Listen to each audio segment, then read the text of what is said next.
Enquanto nós vamos encerrando aqui, pessoal, quero lembrar que quem não pegou o voucher do sorteio, tá? Procurar o Frederico aqui da organização para vocês pegarem o voucher. O sorteio nosso será às 16h30. Lembrando que são 2 prêmios. E o ganhador tem 60 segundos para comparecer aqui na presença para retirar o prêmio. Caso não ocorra, nós iremos dar continuidade com o sorteio. Para o nosso ciclo de palestra, hoje, nós contamos também com Marcos Fava.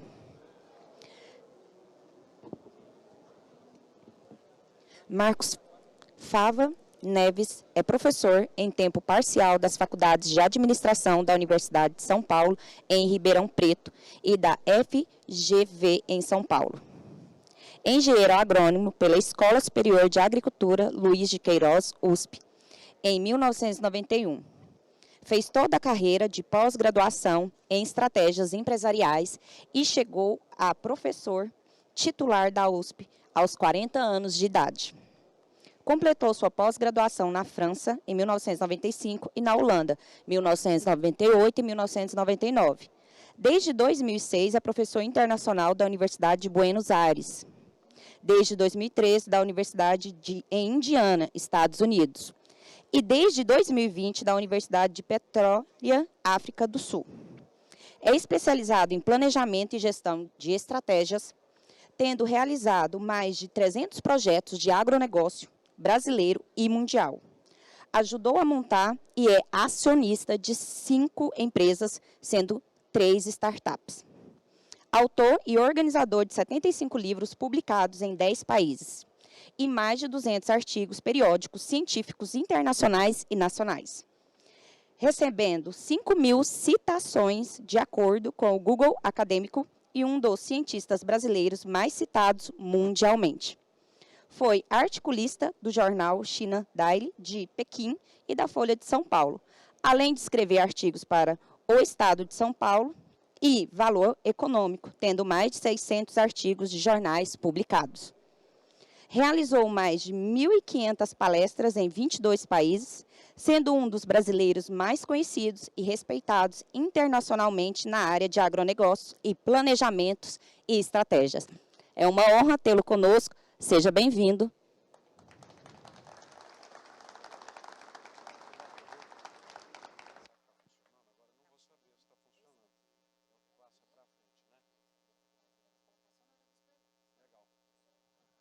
Boa tarde, pessoal. Estão me ouvindo bem? Legal. Tá? Estou falando. Tá baixo? Tá bom? Então, boa tarde a todos. Eu agradeço muito a presença de vocês aqui em Goiânia. Queria dizer que eu estou maravilhado de ver o que foi montado. Está sem som? Não, é porque tem que ter um foninho. Está com som, sim. Parabéns a vocês pelo trabalho que vocês fazem, por tudo que vocês montaram aqui. E também queria agradecer muito a Carolina, né? Eu acordei 4 horas, às 15:45 eu estava no aeroporto e eu cheguei aqui em Goiânia às 2. Então a flexibilidade dela de inverter a apresentação dela comigo foi o que possibilitou a gente estar aqui. Então fica o meu agradecimento. Queria comentar com vocês um pouquinho sobre o que é hoje o nosso negócio mais forte, onde o Brasil é respeitado internacionalmente, mostrar as oportunidades que nós temos pela frente. Eu sei que muitos dos senhores estavam aqui ontem já ouvindo o nosso ícone, né, o ex-ministro Roberto Rodrigues, e essa fala é bastante complementar ao que o ministro disse, e terminar com uma agenda de trabalho dos pontos que eu acho mais importantes que nós, dentro da engenharia e da agronomia, temos que revolucionar. Eu diria para vocês o seguinte, eu nunca vi em 30 anos como profissional um momento tão confuso no planeta como esse, e eu nunca vi em 30 anos como profissional uma janela tão aberta para o Brasil como essa que nós temos agora, para ser um grande país provedor de alimentos para o planeta. Então esse é o objetivo da minha conversa aqui com os senhores. O meu desafio realmente é esse. Eu começo mostrando uma foto. Vocês vão perguntar, ô Marcos, o que é essa foto aí que você está mostrando? Essa foto é orgulho. E a gente, como torcedor do Brasil, defensor da nossa agricultura, defensor da nossa engenharia agronômica que sou, agrônomo formado há 31 anos, Essa é um bom dia muito bem dado. Isso é no Hotel Hilton, na Flórida. Vocês sabem que os hotéis lá nos Estados Unidos, eles cobram o café da manhã, né? Normalmente não é incluso, então eles colocam o café no quarto, aí a hora que você acorda, ensonado ainda, vai bater o olho, você vê lá o produto feito no nosso país, na rede Hilton. Então esse aqui é o orgulho que dá para a gente, quando a gente consegue jogar na Champions League e ter, não só no futebol, mas ter também no agro, na produção de alimentos, essa chance de liderar. Então, dito isso, o nosso desafio é esse, e eu queria desde já, no pós-palestra, depois do nosso 77º, né, SOEA, ficar conectado com vocês. Então, quem tiver aí o Instagram, rapidinho, abre, tá lá, Doutor Agro, vamos ficar juntos, porque aí tem o pós-evento, todo dia tem uma tabela, tem uma informação para vocês lá, e com isso vocês podem usar à vontade. Então, eu acho que esse é o nosso papel, o desenvolvimento do Brasil, a inclusão de pessoas no sistema de trabalho, ela se dá principalmente pelo agronegócio.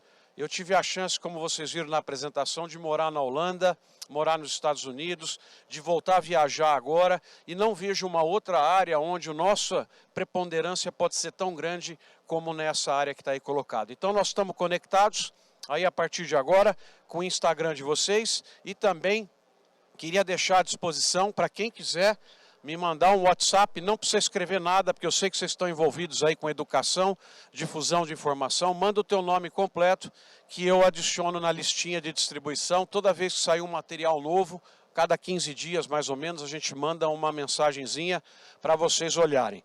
Eu sou comentarista agro também da rede CNN Brasil, vocês não estão vendo muito agora, porque ela está focada nas eleições. Tem um site à disposição de vocês, chamado doutoragro.com, todos os nossos 70 livros estão lá gratuitos para download. É um trabalho que nós fizemos de tirá-los das editoras e deixar de graça para as pessoas. E também convido vocês a olharem esse canal no YouTube, onde estamos colocando tudo que a gente vê.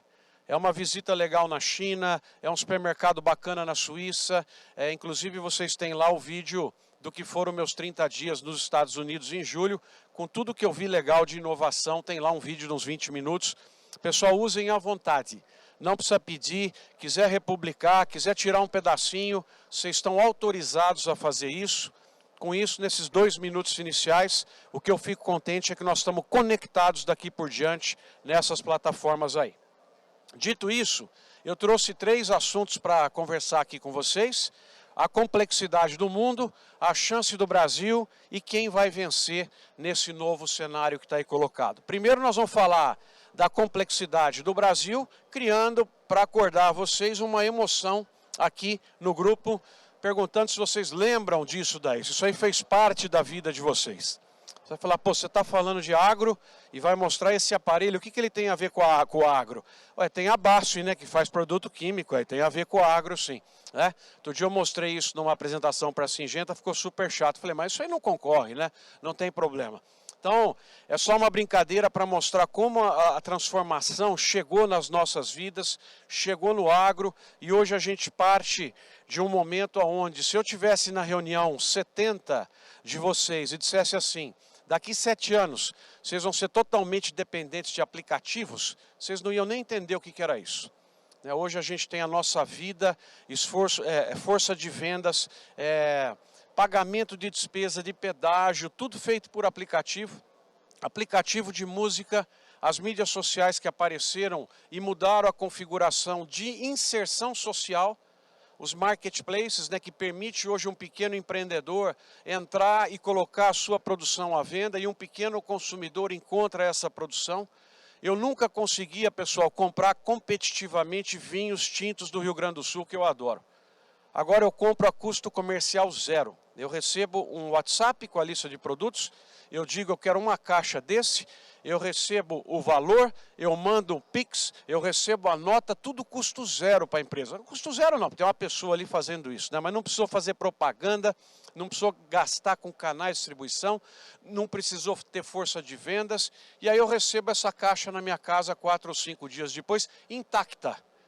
No lugar que eu moro, em Ribeirão Preto, condomínio, precisou comprar uma carretinha para distribuir produtos nas casas. Tudo isso aí aconteceu em 2 ou 3 anos.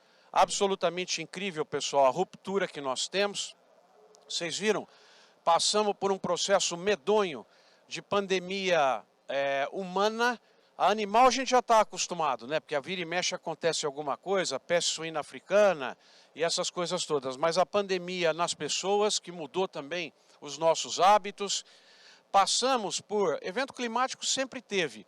O problema dele agora é a magnitude de como ele afeta. Então, por exemplo, a turma do algodão está feliz da vida porque teve seca no Texas e eles estão com preço mantido. A turma aqui de Goiás, feliz da vida porque teve seca no Rio Grande do Sul. Nós perdemos meia Argentina de soja e eles aqui tiveram preços mais altos por causa do problema no Rio Grande do Sul. Então é uma coisa muito incrível que está acontecendo. Todo mundo de olho hoje na velocidade de colheita nos Estados Unidos, do milho, da soja principalmente, e do plantio aqui no Brasil. Tudo dependente da variável climática. Então é incrível como isso também vem se alterando. Vocês nunca mais vão ver gráficos desse jeito, com o preço dos insumos, defensivo, olha lá, fertilizante, combustível. Nós passamos por uma disrupção das cadeias produtivas que trouxeram um incrível aumento de custo de produção. Esse é um dos pontos que mais me preocupa hoje no Brasil. O nosso custo de produção aumentou demais nos últimos 2 ou 3 anos. Então, isso tudo está aí dentro desse cenário que a gente tem que se acostumar. Estamos observando agora, enquanto vocês estão aqui, né, em Goiânia, nós estamos entrando no mês de outubro, daqui a pouco vai começar o maior pesadelo que a Europa já viu, provavelmente depois das 2 guerras, que é um continente sem energia para enfrentar um inverno e para manter a sua atividade fabril em funcionamento. Nós nem pensamos ainda o que isso vai trazer de impacto para nós, mas, por exemplo, pode não ter energia para fazer torrefação de café lá na Nespresso. E ela pode ter que comprar o café pronto já do Brasil. Isso tudo pode acontecer. Pode não ter energia para fazer açúcar e etanol lá na Europa. Pode não ter energia para continuar funcionando a empresa de produto químico, né, com os custos que nós estamos observando. Então, essa situação está acontecendo. A Europa, que sempre é ditadora de regras em cima da gente, está tendo que descumprir essas próprias regras, destruir florestas para fazer energia. Caiu na real agora o que é essa história do carro elétrico, né? Porque o cara usa um carro elétrico lá na Califórnia, ele acha que ele está contribuindo com o meio ambiente, não olha onde engatou a tomada, né? Então hoje você tem, olha esse contrassenso aí da Califórnia pedir para os donos de carros elétricos não carregá-los na tomada. E nós aqui temos o etanol, que quem é da turma da engenharia conhece bem, e temos agora a célula de combustível, que vai ser a revolução do planeta, que é transformar o etanol em eletricidade dentro do carro, e o tanque de etanol substitui a bateria, que é um problema gravíssimo que nós temos. Isso aí vai estar daqui 2, 3 anos no mercado, e vai ser uma tecnologia que vai criar uma revolução idêntica do carro flex. Nós vamos estar aqui, se Deus quiser, para ver isso daí acontecer. Então você tem o estresse no transporte, tudo junto. Eu estive lá na Cochupé, vocês já ouviram falar, nossa maior cooperativa de café, que tem 18 mil donos, pequenos proprietários, não tinha container em maio para vender café. O preço de um container foi de $2.000 para $18.000, e essa situação deve se normalizar só a partir do ano que vem, com a chegada de mais cargas, de mais capacidade de carga, perdão, um navio que atolou. Olha quanta coisa ao mesmo tempo no planeta, gente. Quanta coisa acontecendo. E aí eu tentei resumir para vocês num quadrinho só. Vocês fiquem à vontade para tirar foto e para usar. Vocês falam, Marcos, agora você vai tudo esses bullet points aí, pelo amor de Deus. Não, eu já falei eles para vocês, isso é o resumo. Eu gosto sempre de resumir cada parte numa fotografia para vocês levarem embora, né? Então é clima, é pandemia, política de estímulo ao consumo que nós tivemos, gerou inflação no planeta todo, agora está gerando juros, né, que está atrapalhando, boicotes a países. Vocês viram quantas empresas saíram da Rússia, né?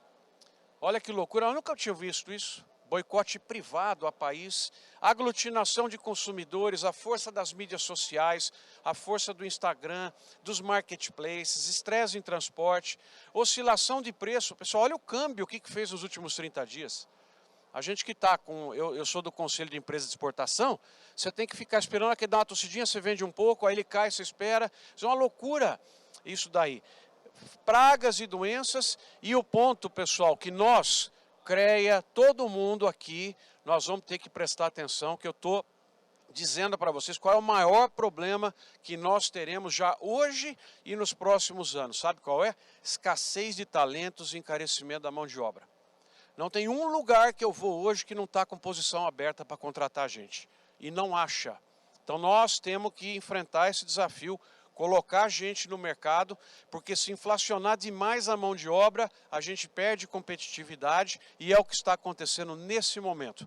Uma empresa roubando gente de outra empresa, posições em aberto e profissionais que não existem. Então esse aí está, para mim, o quadro principal. Só para divertir vocês um pouquinho, meus cachorrinhos ficam vendo quando eu preparo as apresentações, então está aí a foto dos dois, quando eles viram o cenário do planeta. Qual que vocês acham que vai infartar primeiro? Qual dos dois é mais propenso aí a sofrer um infarte, né? Acho que o pretinho, né? Vai sofrer um infarte primeiro. Já avisei minhas filhas para tomar cuidado, porque é isso daí. Bom, então, pessoal, falamos da primeira parte, que é essa reconfiguração política. E por que eu estou super animado? Qual é a chance que abre ao Brasil nesse momento? Olha essa tela aqui. Nós que advogamos pela expansão da agricultura brasileira, do nosso agronegócio, quando você considera o antes e o pós-porteiro, há muito tempo, sempre enfrenta aquela resistência. Que não pode expandir, porque não sei o quê, porque vocês estão acabando com tudo e tal.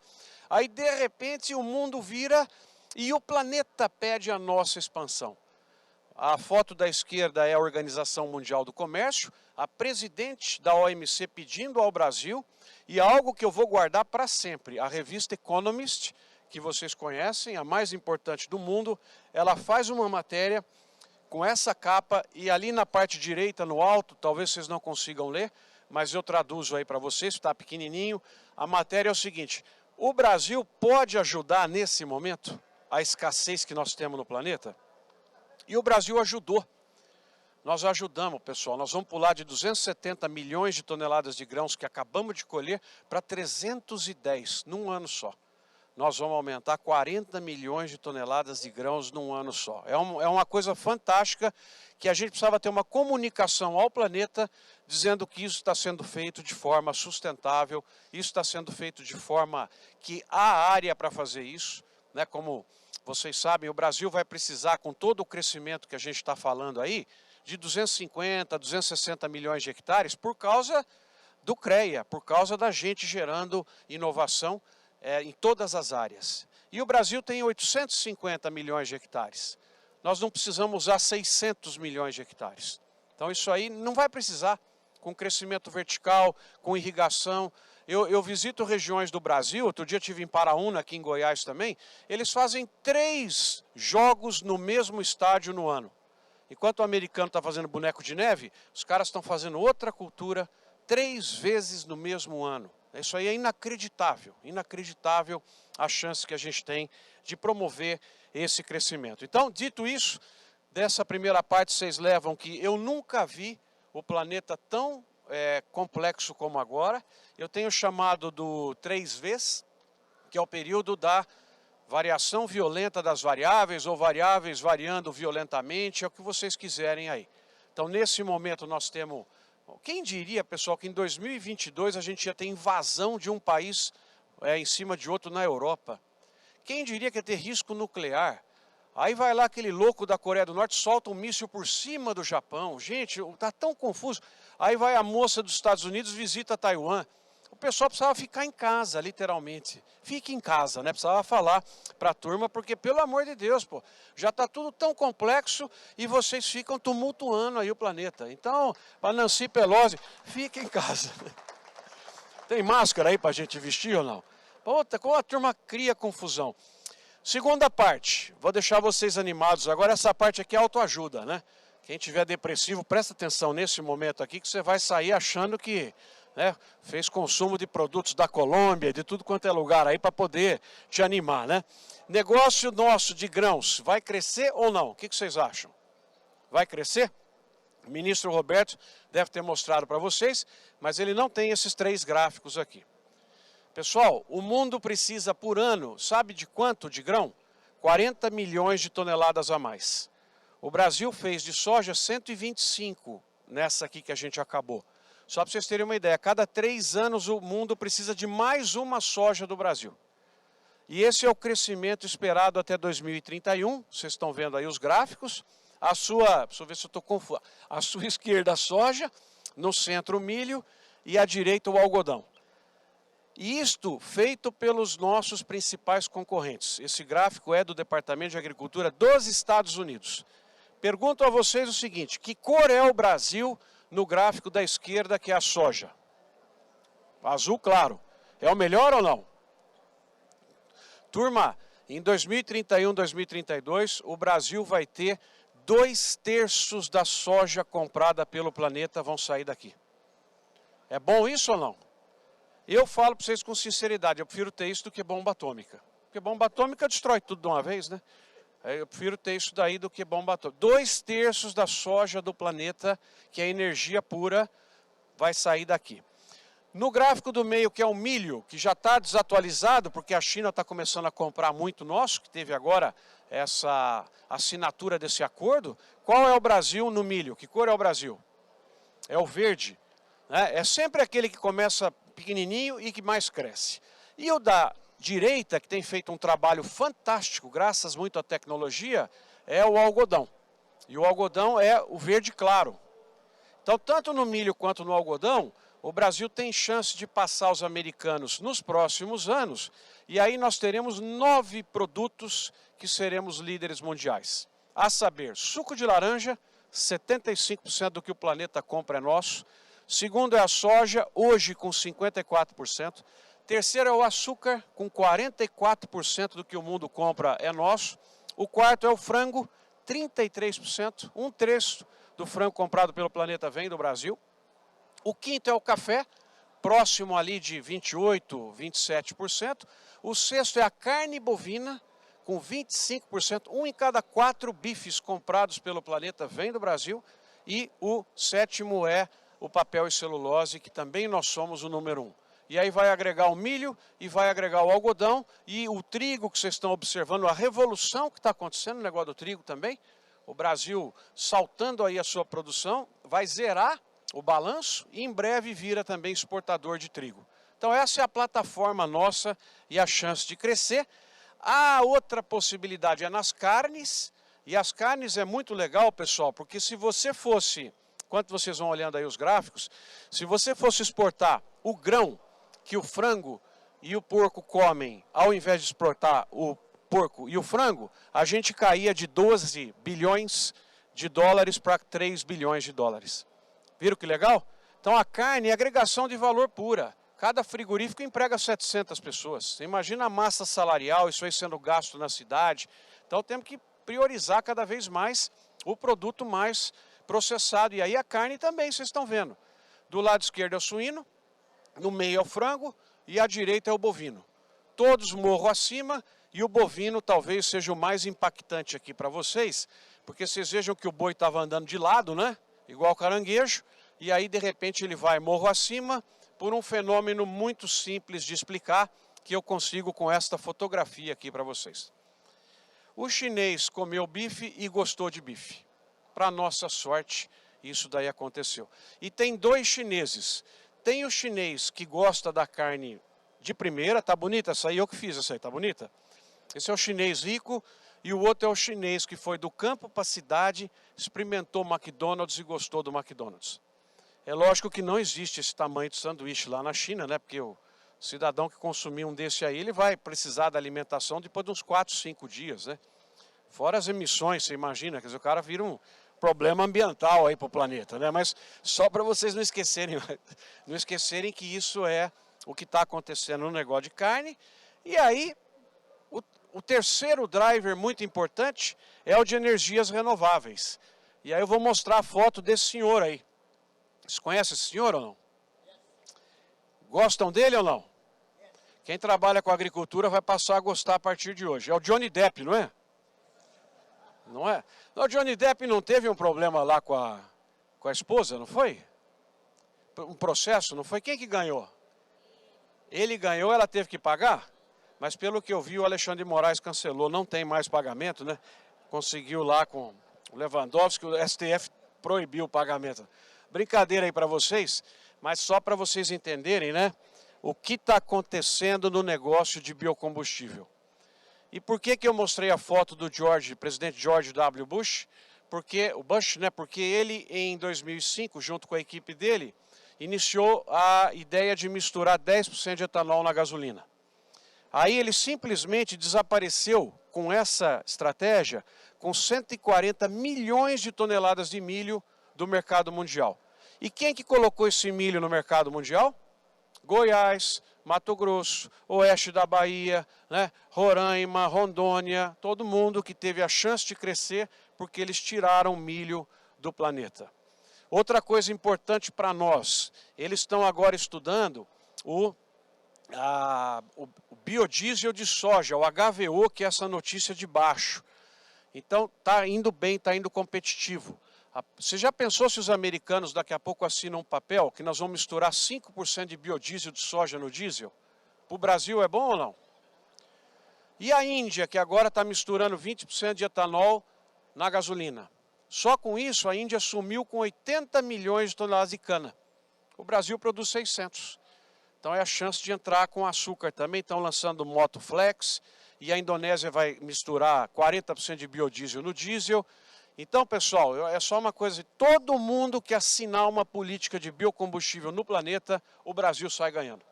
Que a gente consegue colocar mais produto no mercado internacional. E aí, uma outra questão para deixar vocês orgulhosos, é toda uma parte que a gente toca pouco, mas que o novo mundo do Instagram, do storytelling, permite a gente tocar, que é a ideia da agregação de valor. E aí eu vou deixar vocês orgulhosos. Essas fotos aqui eu tirei em julho nos Estados Unidos, em supermercado de primeira linha. Não era supermercado cucaracha, não, aqueles para a gente ir, né, de latino, tá? Supermercado de primeira linha.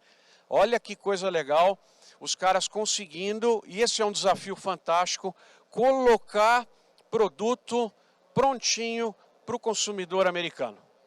E aí, como eu sou bairrista, imagina eu me entupi lá de doce de goiabada, né? O café eu só comprava esse, doce de leite, paçoquinha, passava lá no caixa, falava para a moça, você já experimentou? É uma delícia, isso aqui eu não posso abrir aqui e te dar um, mas compra essa paçoquinha, é uma delícia, você vai gostar.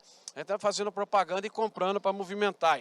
Mas uma brincadeira para dizer para vocês que legal conseguir chegar com o produto pronto, na gôndola, para os caras comprarem. Então isso daí é um grande desafio que a gente tem para aumentar. E a última parte que eu queria comentar aqui com vocês, que estão altamente ligados à engenharia, à inovação, à tecnologia, é o que vem pela frente e como é que a gente melhora essa nossa competitividade. Primeiro ponto, pessoal, primeiro ponto para focar o trabalho de vocês é a questão da agricultura por metro quadrado e a gestão por animal. Vou deixar uma tela aqui e contar um pouquinho de história. Quem está trabalhando na agricultura hoje, na minha opinião, ainda com hectare, está ultrapassado. Hoje a gestão de fazenda tem que ser por metro quadrado.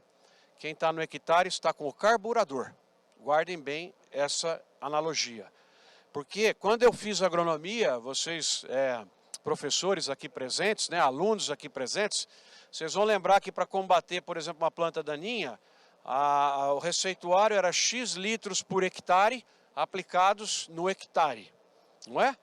Hoje é cuspida por planta, em cima da planta, tem tecnologia para fazer isso. Isso. Fertilizante, a mesma coisa. Hoje eu vou jogar onde? Só aonde precisa, aonde está gritando. Boi, eu tinha que mover o boi, estressar o boi para pesar o boi a todo momento. Hoje eu peso ele pelo celular, e eu tenho câmeras medindo quanto que ele está comendo, que vai dar o sinal para colocar exatamente o volume de ração que é mais interessante para ele em termos de custo-benefício.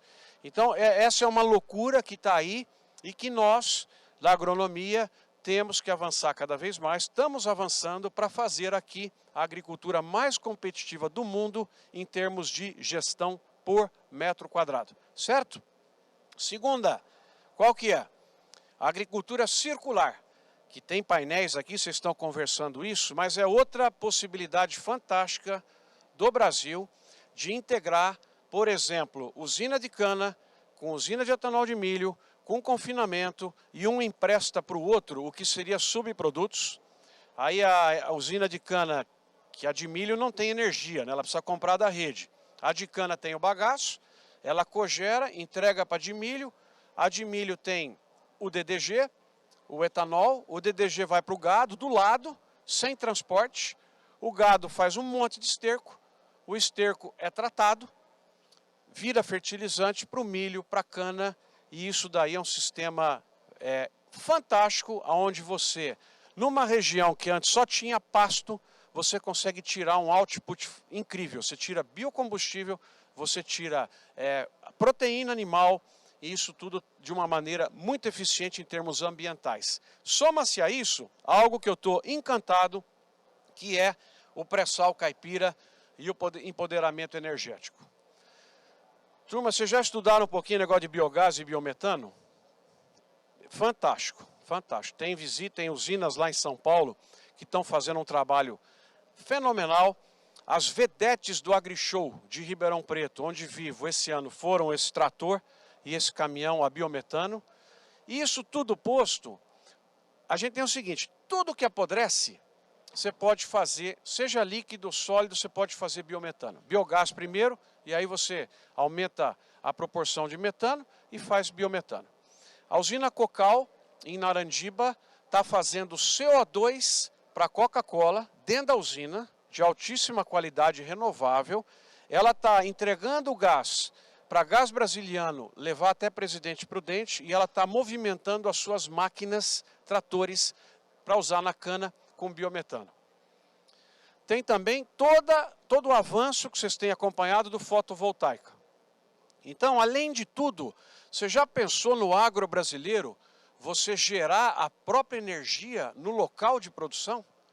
Olha a Europa como está hoje, olha os Estados Unidos. A gente sempre teve, pessoal, energia como uma mega desvantagem competitiva do Brasil. Em 5 anos isso está virando e nós vamos ser vantagem com a energia, e energia renovável. Você pega uma granja que colocou fotovoltaica, uma fazenda, tinha uma conta de eletricidade de 35 mil, hoje ela tem um financiamento de 18 mil para pagar em 5 anos e não tem mais conta, a conta é mínima. Eu coloquei na minha casa, daqui 1 ano e meio eu não pago mais energia. Então, para a gente dá para fazer isso, né? Porque você vai pôr isso lá na Europa para proteger de chuva só. Então é aqui que dá para fazer, e o biogás e o empoderamento energético seria mais uma chance de competitividade da nossa agricultura. O que eu estou muito contente de ver, que vocês são professores, muitos de vocês, é o trabalho com sistemas regenerativos também. Então é incrível a explosão do bioinsumo no Brasil, do controle biológico, para você cuidar do solo como o maior patrimônio que existe. Tenho acompanhado de perto algumas empresas de biológicos, então esse seria mais um ponto que eu estou passando agora para frente, né, para a gente conseguir abastecer o mundo de forma cada vez mais sustentável, e aí está colocado também a questão dos bioinsumos. Então, gente, para deixar bastante tempo aí para as perguntas de vocês, né, eu queria dizer o seguinte: o mundo está extremamente complexo da gente entender, mas o Brasil está com uma chance muito grande, porque nós estamos sentados em comida com capacidade de expandir, e estamos sentados em energia renovável com capacidade de expandir. Então essa expansão está acontecendo. Nós estamos passando pelo melhor momento, vocês do CREA nunca viram o que a gente passou nos últimos 4 anos. Nos últimos 4 anos, pessoal, que eu estou chamando do período tetra da agricultura brasileira, nós expandimos a área de grãos, sabe quanto? 3 milhões de hectares por ano. Por ano. Nós aumentamos a área de grãos no Brasil em 12 milhões de hectares nos últimos 4 anos. Só para você entender o que significa de dinheiro sendo distribuído e entrando na economia, para você converter 1 hectare de pasto, porque desses 12 milhões, provavelmente 11 foi área de pasto, você precisa de 18 mil reais para converter 1 hectare em pasto e deixar uma lavoura de soja prestes a ser colhida. Imagina o dinheiro que entrou e que causou, inclusive, essa inflação de gente, essa inflação de fertilizante, de defensivo, por conta do crescimento que a gente tem pela frente. Então, assim, eu estou muito contente com com o que está acontecendo, né? O empoderamento que a gente vê da agricultura brasileira, a dependência do planeta em cima da agricultura brasileira, da nossa produção sustentável, e isso eu termino dizendo o seguinte: qual será o nosso legado? Né? Qual é uma das coisas mais importantes que nós fazemos aqui no planeta, como pessoa, como empresário, né, como instituição, como CREA, Confeia? O que a gente faz aqui de mais interessante no planeta que é inesquecível? A nossa função é a de criar oportunidades às pessoas.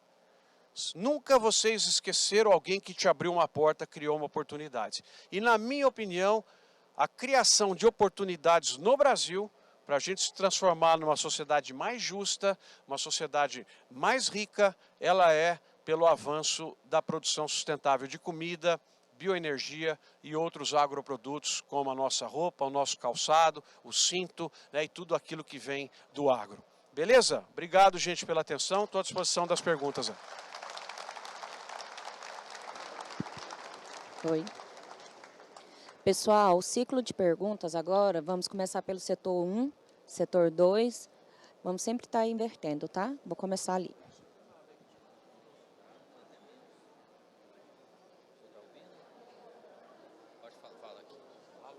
Alô? Oi. Deixa eu tirar aqui. Marcos, eu sou Alan, sou do CREA Rondônia. O estado de Rondônia também, né, vem crescendo bastante com esses produtos, né, inclusive os produtos amazônicos, né, que a gente tem lá na região, né, o próprio castanha do Pará, que é agora a castanha do Brasil, né, que tem em todo o Brasil, na região norte, principalmente, e o cacau, né, também produto aí bastante difundido. Eu estou morando agora recentemente na cidade de Altamira, no Pará, lá também o cacau vem crescendo muito, o açaí, e aí eu queria saber de você com relação também aos produtos amazônicos, como é que estão essas perspectivas aí para os próximos anos, né? Apesar dos dados, talvez os números não serem tão palpáveis, né? Mas como é que está isso aí? Bom, Dudu, você viu que eu agradeço muito a tua pergunta. É preciso esperar você pôr o foninho, né? Senão, agradeço muito aí a tua pergunta. Você viu que o Rondônia foi citado aqui na apresentação, né? Então você me deve um chopp quando eu for lá, né? O que a gente tem aí? Os produtos especiais da Amazônia, eles têm uma chance incrível, né? Porque você tem toda a pegada de sustentabilidade, a pegada de inserção social das pessoas, e aquelas fotos que eu mostrei tem produtos já feitos na Amazônia, tem parte do cacau que vem de lá, alguns produtos têm castanha, né? Dentro da paçoquinha tem amendoim também.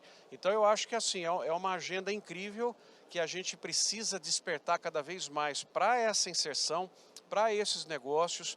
Outra coisa também que a gente precisa romper a ideologia no Brasil, que tem muito valor no planeta, produtos de produção em áreas indígenas também. Os indígenas dos Estados Unidos são donos da Hard Rock Café. Eu não sei porque que aqui no Brasil a gente botou que eles não devem entrar no sistema produtivo. Tem que entrar e gerar coisas como já estão entrando, e tem imensa oportunidade.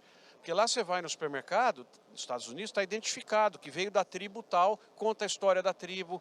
E hoje você põe lá o telefone, você assiste um filminho pelo QR Code, né? Você tem o storytelling. Então, assim, eu acho que para essa região, a chance que a gente tem de colocar produtos no planeta com essas duas pegadas, nós estamos inserindo as pessoas e preservando com a renda das pessoas, evitando destruição, ela é pênalti sem goleiro, na minha opinião. É uma questão de organização maior das cadeias produtivas. O pessoal do açaí tem feito um trabalho muito bonito.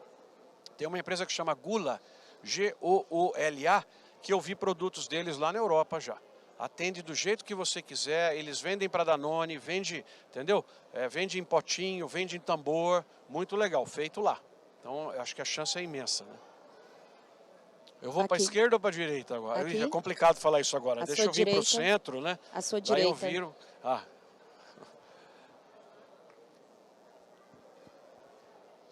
Boa tarde, Marcos. Primeiramente, parabéns aí, é um material muito completo, né? Meu nome é Gustavo, sou engenheiro civil de São Gotardo, Minas Gerais.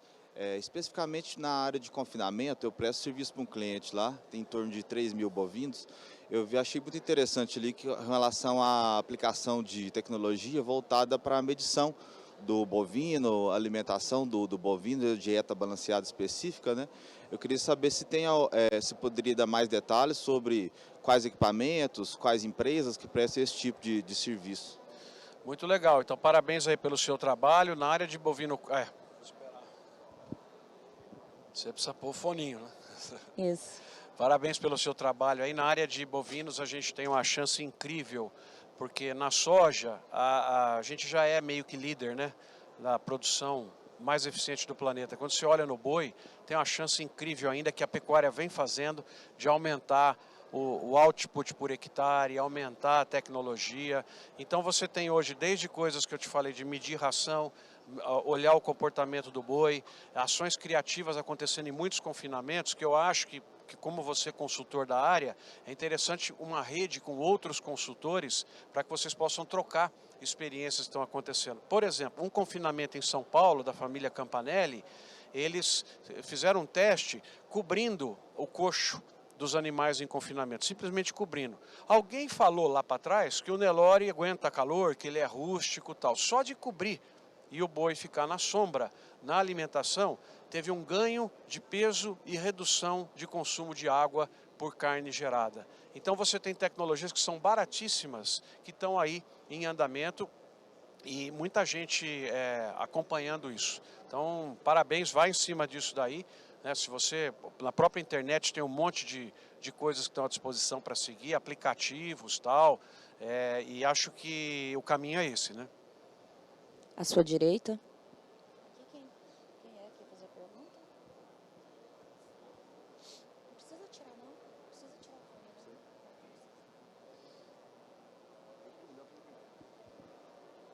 Boa tarde, Marcos. Parabéns aí pela palestra. Eu sou Paulo Martins, sou engenheiro agrônomo e secretário de Agricultura de Rio Verde, aqui pertinho, né? Eu cheguei um pouquinho atrasado, se eu já tivesse falado, me cobra depois para eu chegar mais cedo, né? Mas enfim, você falou nós passamos por uma crise de fertilizantes, o Brasil não é autossuficiente, né? E eu queria que você comentasse um pouquinho mais, você comentou sobre isso, a questão da autossuficiência de fertilizantes e a utilização realmente de remineralizadores, de outros fertilizantes naturais, né? Qual a importância e qual a perspectiva disso no contexto nacional para suprir essa demanda da importação de tantos fertilizantes aí. Muito bom, obrigado pela tua pergunta. Manda um forte abraço lá ao prefeito, né? E parabéns pelo trabalho. Eu estive lá faz uns 25 dias e o verde está muito bonita. Então isso é fruto de trabalho de pessoas, né, que estão fazendo isso daí com eficiência da gestão pública. É super legal. Eu acho assim, ó, eu fui uma pessoa que acertei. Se vocês acompanharem os videozinhos, eles estão lá no canal, desde janeiro, fevereiro, que eu estou falando para o pessoal ter calma com o negócio de fertilizante, porque não ia faltar, que aquilo lá era um movimento de pânico. Você viu o lucro que as empresas tiveram no primeiro trimestre, no segundo, foi um absurdo. Eu acabei acertando. Hoje está sobrando fertilizante no Brasil, está desviando carga. Eu vi uma notícia da Reuters ontem, que navios que estão vindo para cá estão indo embora porque não tem onde pôr. Nós trouxemos 15% a mais de fertilizante esse ano do que no ano passado.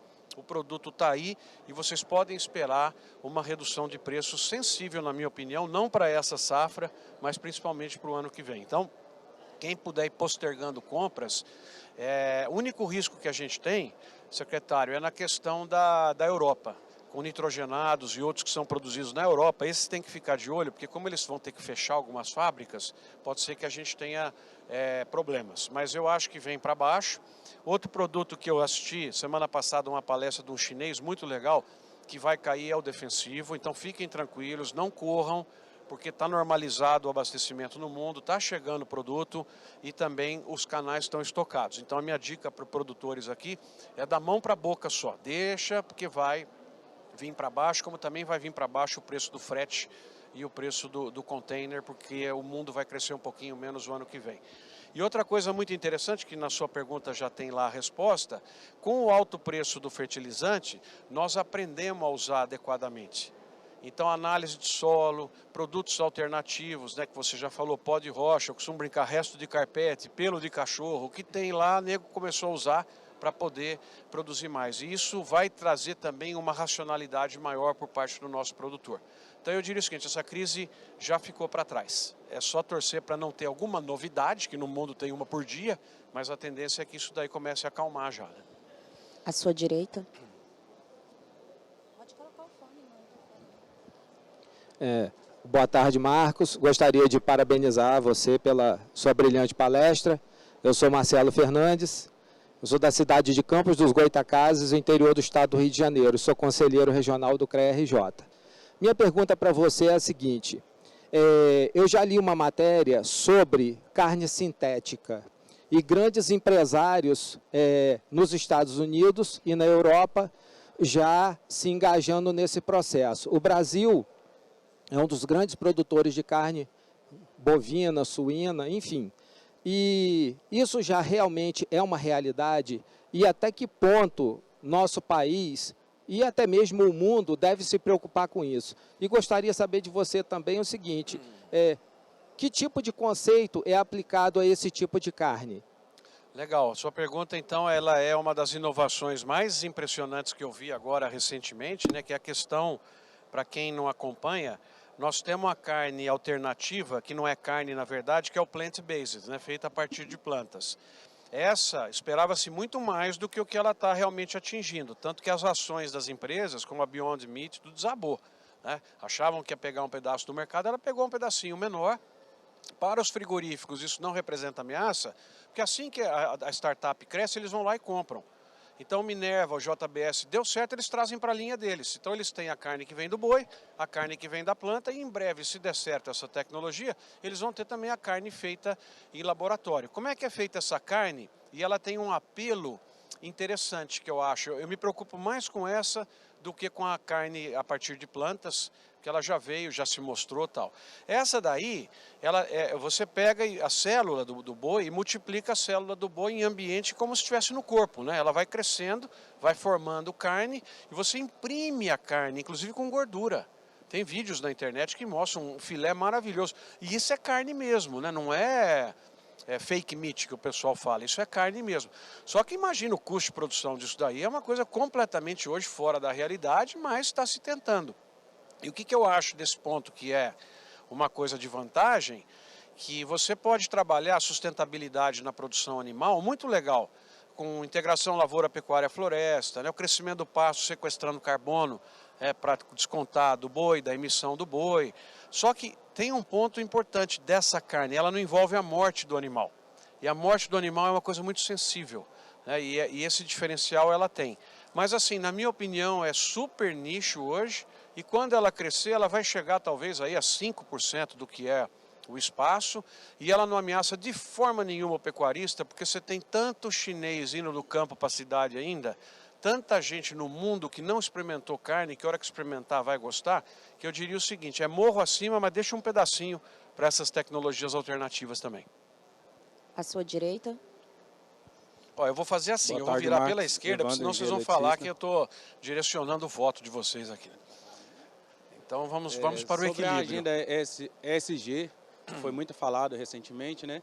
E com a guerra mostrou-se que ela não é tão sólida. A Alemanha mesmo começou a desmatar áreas preservadas, etc. Na sua visão, qual que é a solidez dessa agenda futuramente? Não, ela veio para ficar, ela só está sendo postergada.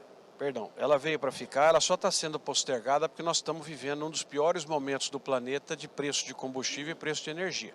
Assim que eles caírem e vão cair, essa agenda volta um pouco. Mas agora o pessoal tem que cuidar da vida, né? Vai ficar falando de ESG lá na Europa e gente morrendo congelada dentro das casas, dos apartamentos. Então eles estão esquecendo um pouco isso. Você vê que a Greta deu uma desaparecida, né? Daqui a pouco ela volta, né? E o pessoal deu uma sumida aí, mas essa agenda ela é fundamental. E a gente tem que trabalhar para a nossa agricultura ser a mais ESG do planeta. Ela já é. A gente não avisa direito e a gente toma um gol contra, que é o desmatamento ilegal, que prejudica muito a nossa imagem. Então, a hora que a gente conseguir trazer o desmatamento ilegal para zero, mostrar ao planeta que nós vamos usar só 250 milhões de hectares, com agricultura regenerativa, fazendo 2 safras, integração lavoura-pecuária-floresta, tal, é a agricultura mais ESG do planeta. Porque também, outro ponto importante, 50% do que a gente faz passa por cooperativa, a gente não explora isso. Quando você vê o pessoal criticando o agro, aí eles não têm noção nenhuma, candidatos que falam, não têm noção nem do que eles estão falando. Porque eles agro para eles é latifúndio. Sabe que está no tempo do carburador ainda? Fica aqueles termos antigos, né, que ninguém mais usa e fala errado, né? Recomenda proibir exportação de de carne bovina para baixar o preço do mercado interno. É um show de horrores aí o que aparece então, mas 50% do que nós fazemos passa por cooperativa. E você quer uma coisa mais bonita do que isso? É um socialismo que dá certo, porque ele é meritocrático, ele compartilha as coisas e a gente explora pouco isso.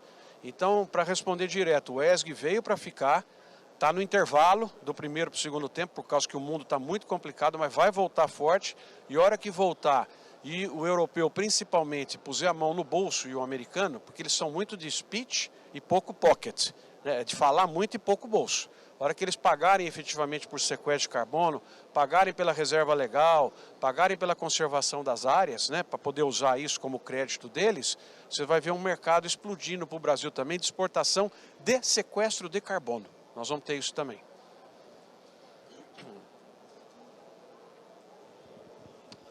Boa tarde, Marcos. Prazer em revê-lo.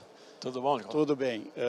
Parabéns pela palestra e por essa iniciativa brilhante aí de colocar o teu conhecimento e uma equipe boa a serviço dessa rede que faz a informação chegar.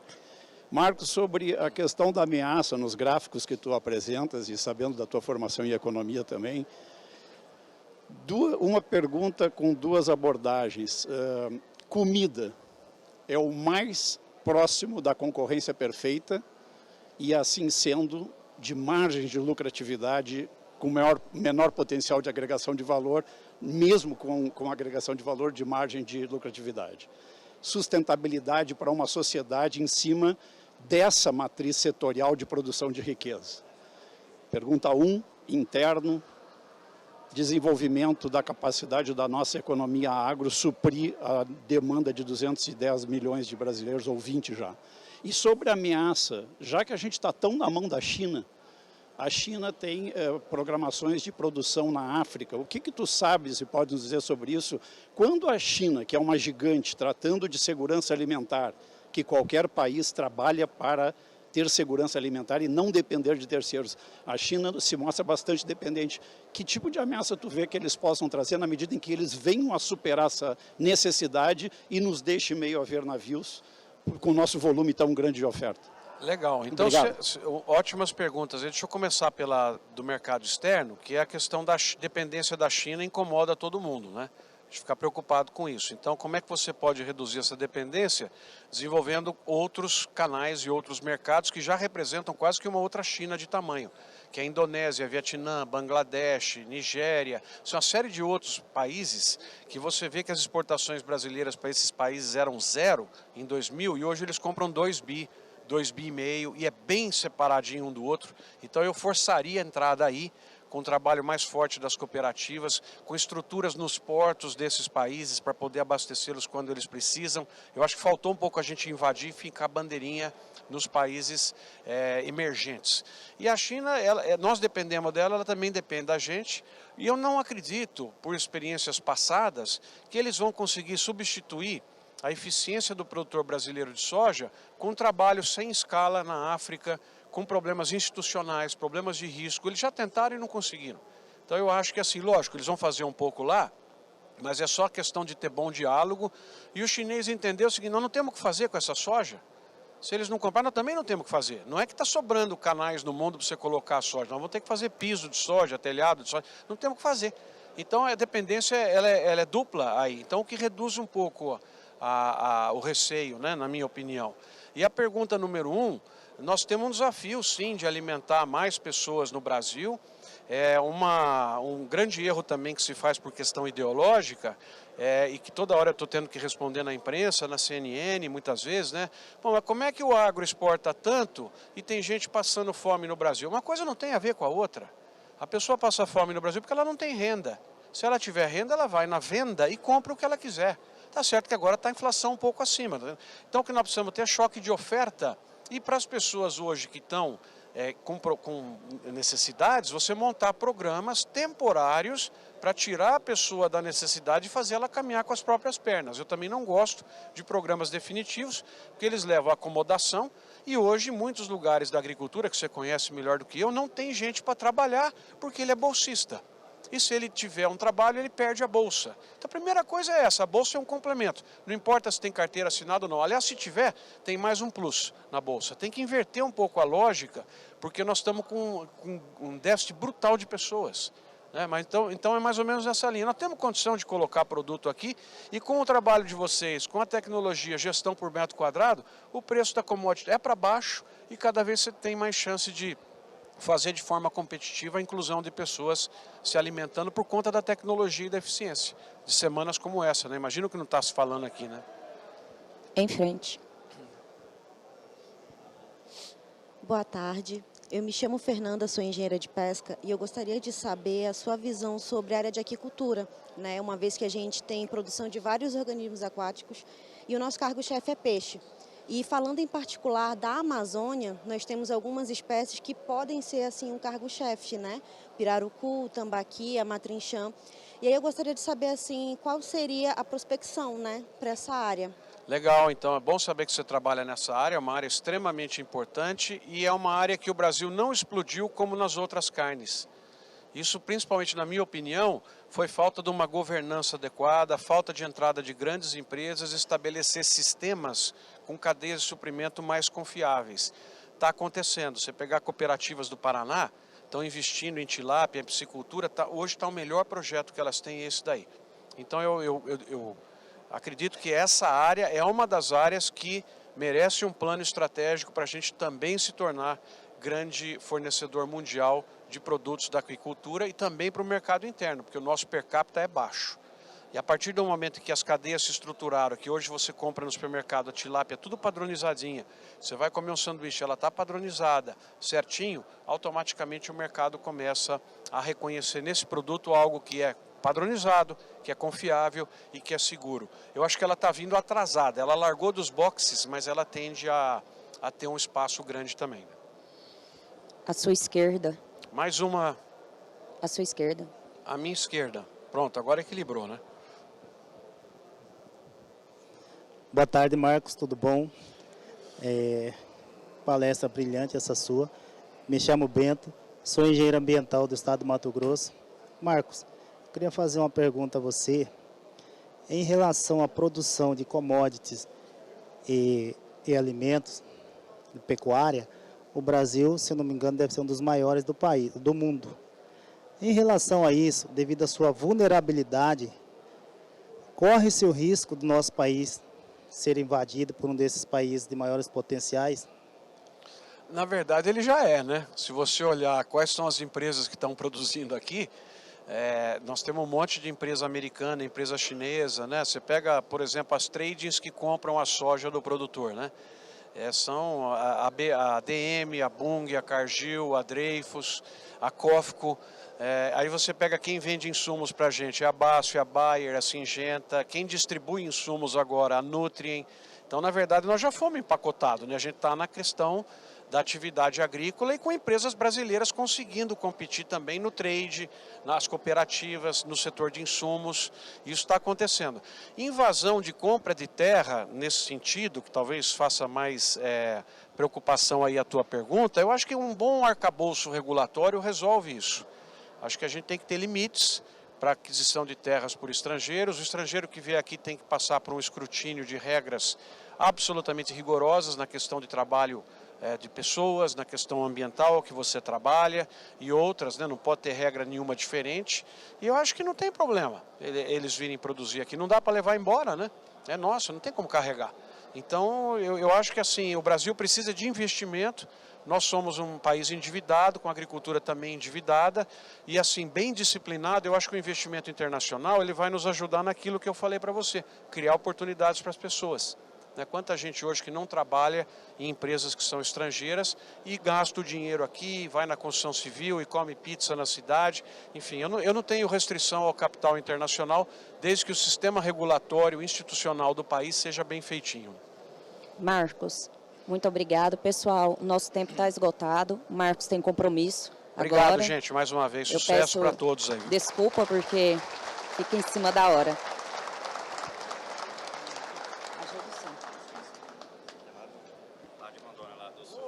Obrigado, pessoal.